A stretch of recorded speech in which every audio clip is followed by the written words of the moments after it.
Timur Tengah membara dengan perang yang berkecamuk antara Amerika Serikat Israel melawan Iran. Sejumlah penerbangan dari dan ke Timur Tengah terdampak dan dibatalkan.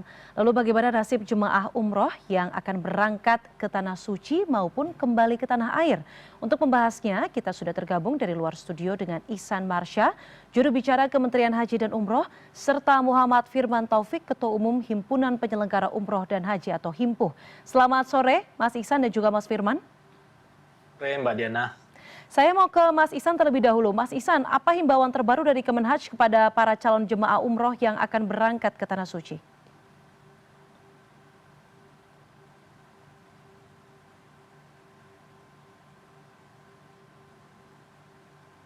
Mas Ihsan? Mas Ihsan, Baik, kami terima belum. kasih Mbak Diana. Nah, oke, baik. Silakan Oke. Mas Ihsan. Baik, terima kasih Mbak Diana dan juga Pak Firman serta pemirsa CNN Indonesia.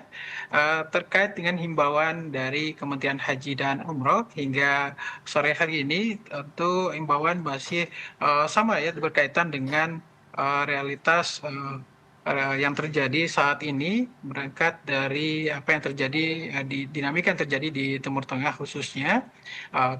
Kementerian Haji dan Umroh juga menghimbau berkaitan dengan pertimbangan penundaan keberangkatan jamaah kita untuk pelaksanaan ibadah umrah di Tanah Suci. Ini disampaikan tentu berangkat dari ikhtiar kita berkaitan dengan perlindungan dan juga keselamatan jamaah. Dan termasuk juga kemarin kami juga mendapatkan masukan ataupun nota dinas dari Kementerian Luar Negeri untuk menyampaikan agar menyampaikan himbauan bagi calon jamaah bersama dengan PPU untuk penundaan keberangkatan bagi jamaah kita yang hendak melakukan ibadah umroh di Tanah Suci, Mbak Diana. Ini artinya kalau saya boleh tegaskan begitu ya, jika sifatnya imbauan berarti apabila jemaah itu mau tetap berangkat juga diperbolehkan atau seperti apa sebenarnya? Betul, karena memang ini berkaitan dengan pertama sifatnya imbauan, Mbak Diana. Memang kalau kita lihat fakta yang di lapangan, memang hingga hari ini per tanggal eh, 2 Maret untuk keberangkatan memang ada memang PPU yang juga memberangkatkan tetap memberangkatkan jamaah menuju Tanah Suci. Dan tentu yang ingin kami sampaikan bahwa himbauan ini tentu berangkat dari ikhtiar kita untuk berkaitan dengan perlindungan bagi jamaah dan juga keselamatan, dan termasuk dengan perlindungan selama perjalanan jamaah menuju Tanah Suci.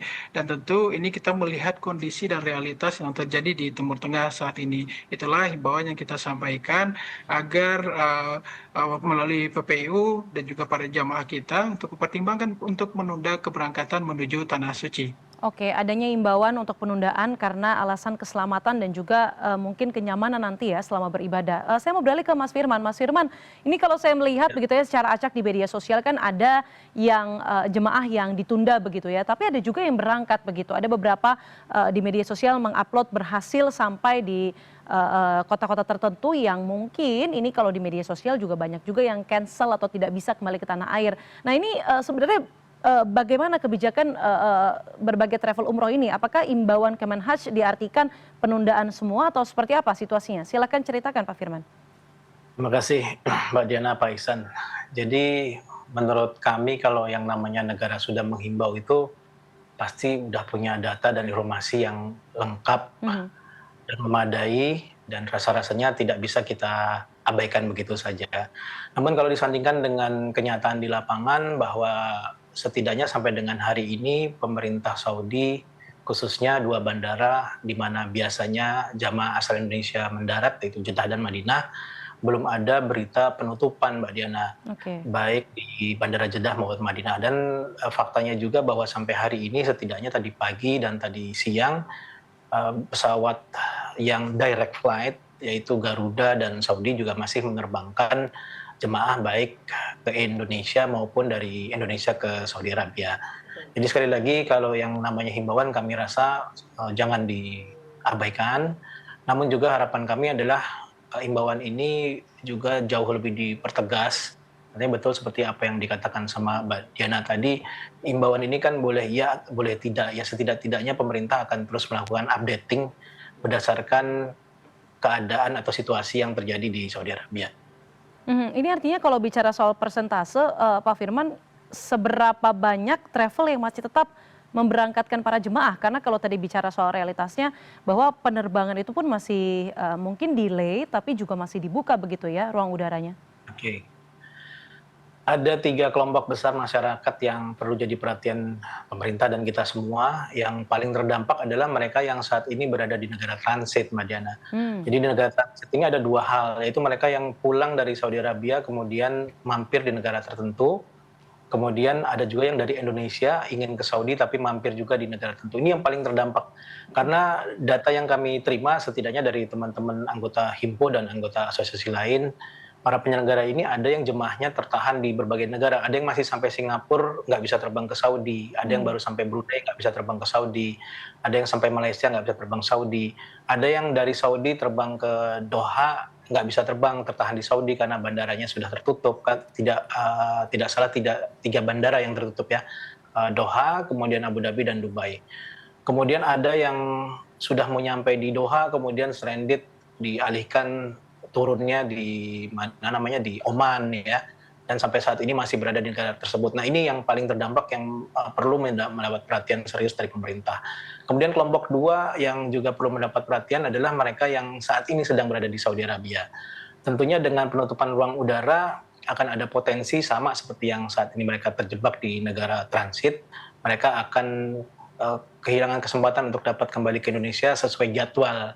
Kemudian yang 3 tidak kalah penting yaitu kelompok ketiga, Mbak Diana, itu mereka yang akan berangkat. Akan berangkat dari Indonesia ini jumlahnya ribuan. Dan kami punya data hampir mencapai 10.000, 20.000 yang siap berangkat dalam keadaan mereka ini sudah punya tiket, kemudian sudah punya hotel dan lain sebagainya. Demikian. Baik, saya meminta Pak Ihsan tanggapi dulu soal permintaan Pak Firman begitu ya, ekspektasi dari teman-teman Himpu bahwa ini rasanya harus ada imbauan yang ataupun aturan yang jelas begitu kepada dari pemerintah kepada mungkin dari teman-teman himpunan ataupun para penyelenggara travel atau travel agent begitu. Karena kalau sifatnya imbauan ini artinya boleh iya boleh tidak, tapi ruang udara juga masih tetap dibuka. Seperti apa Anda menanggapi hal ini, Mas Ihsan?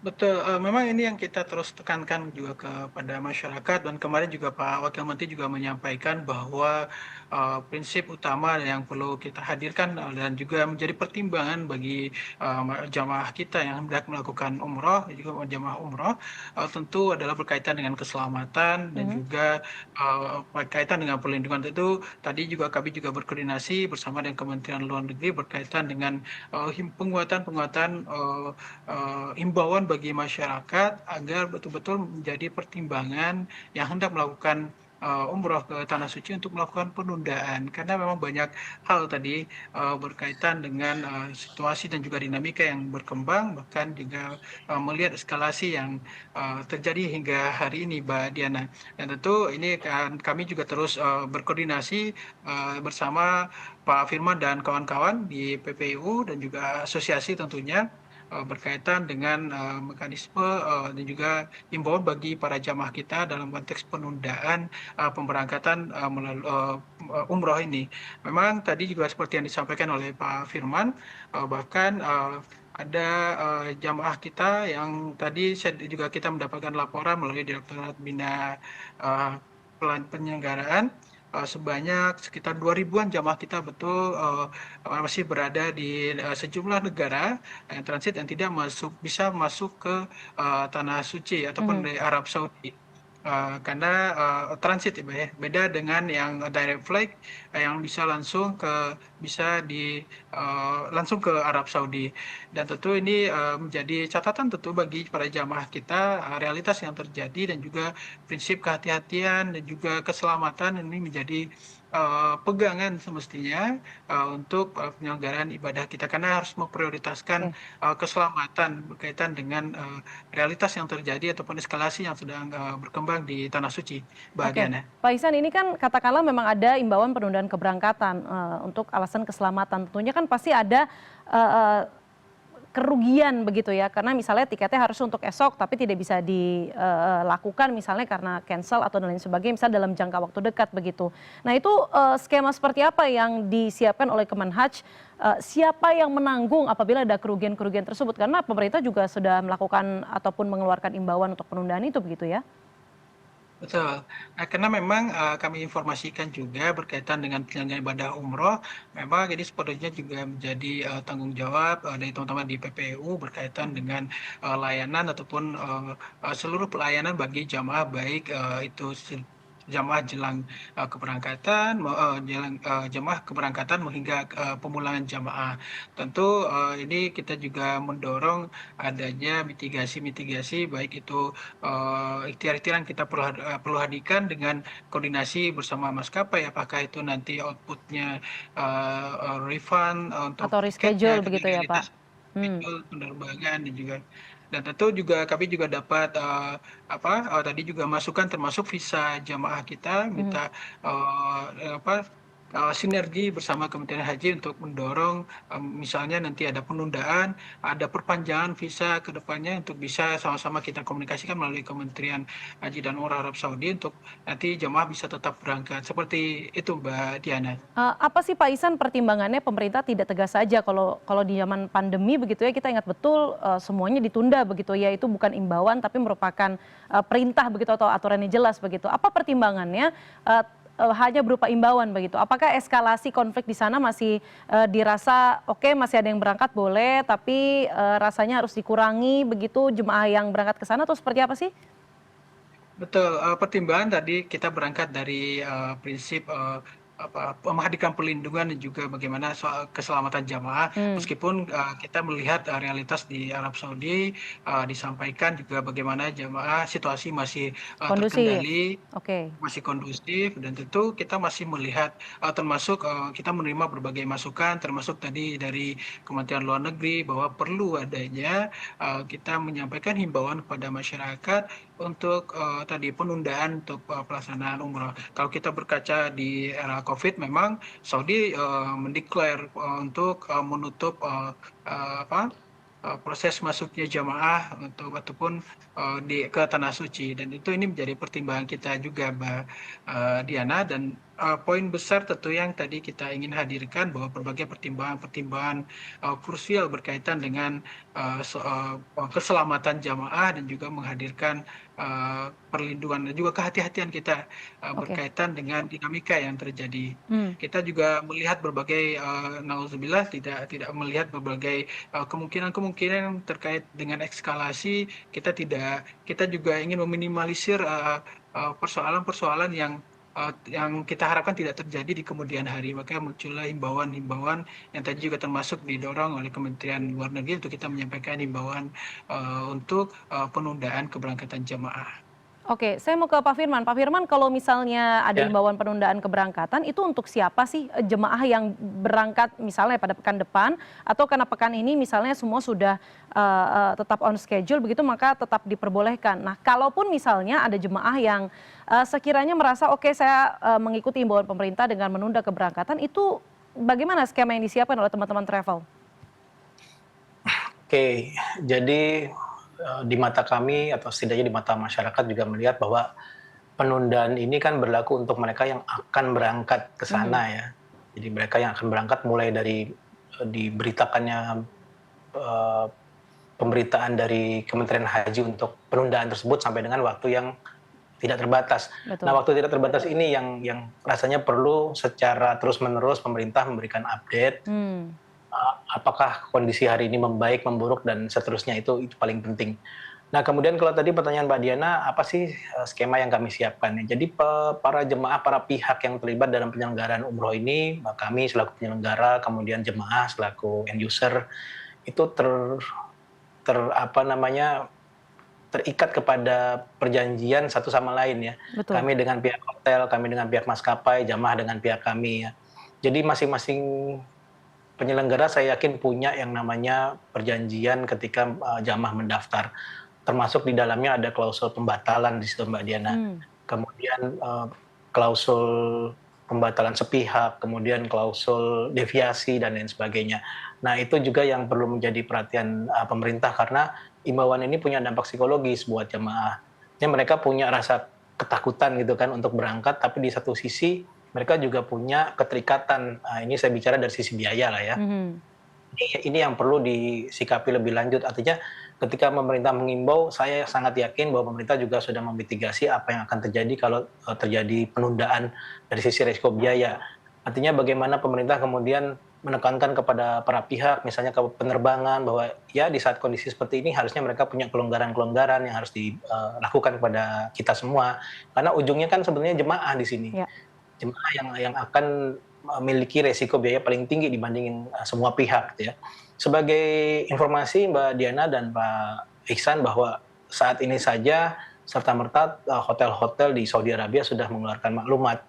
Artinya mereka-mereka yang belum berangkat dan sudah memiliki reservasi dinyatakan hangus apabila tidak dipakai. Nah, ini kan dampak buruknya kepada jemaah dari sisi Betul. resiko biaya tadi yang harus dicarikan jalan keluarnya. Mhm. Nah, Pak Ihsan silakan tanggapi, Pak. Ini ada diharapkan pemerintah memberikan imbauan, tapi detailnya ini belum ada, Pak.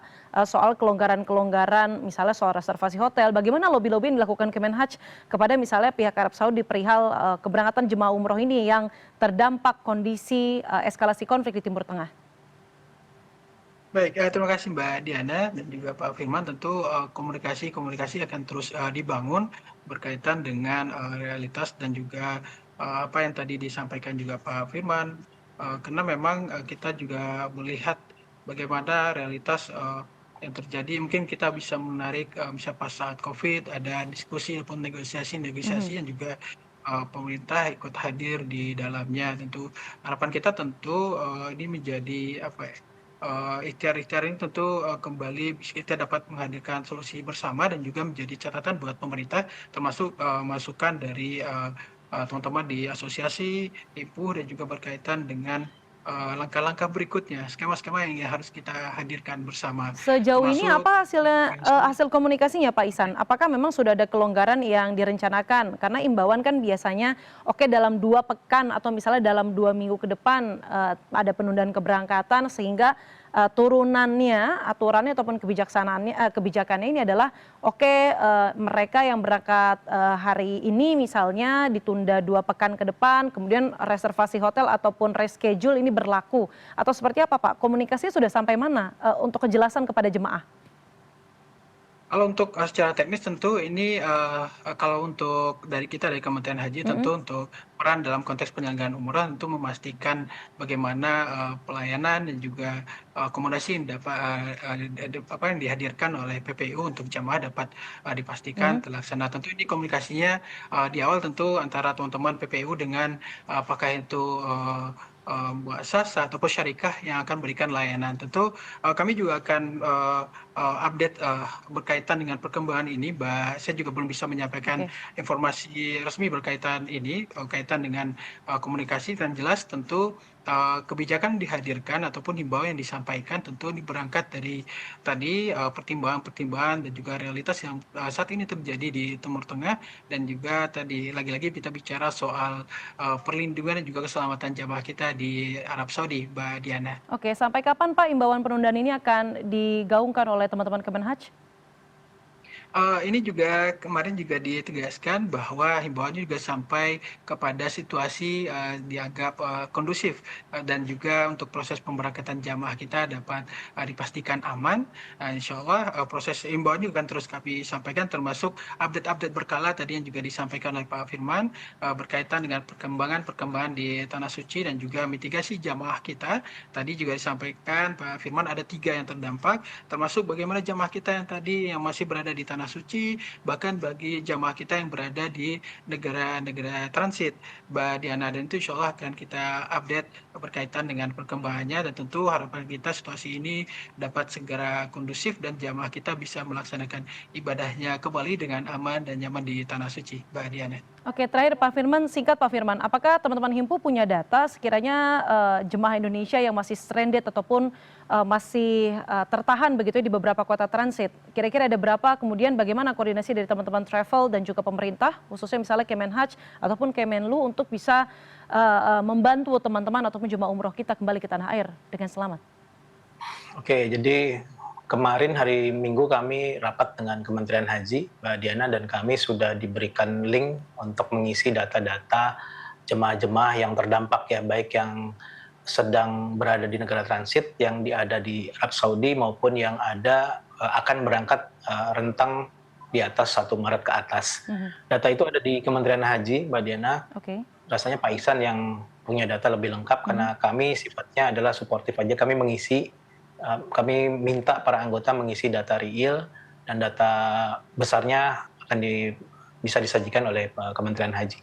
Oke, karena durasinya terbatas, mungkin kita harapkan koordinasi bisa berjalan dengan lancar begitu ya, entah itu mereka, teman-teman jemaah umroh yang ingin berangkat atau yang ingin kembali ke tanah air, semuanya bisa berjalan dengan baik dan lancar, terutama misalnya imbauan ini juga diturunkan dengan aturan-aturan dan juga kebijakan kelonggaran-kelonggaran seperti misalnya tiket pesawat, kemudian reservasi hotel dan lain sebagainya, supaya kerugian dari beberapa pihak, utamanya keselamatan dan juga kenyamanan jemaah ini bisa diutamakan. Terima kasih dua narasumber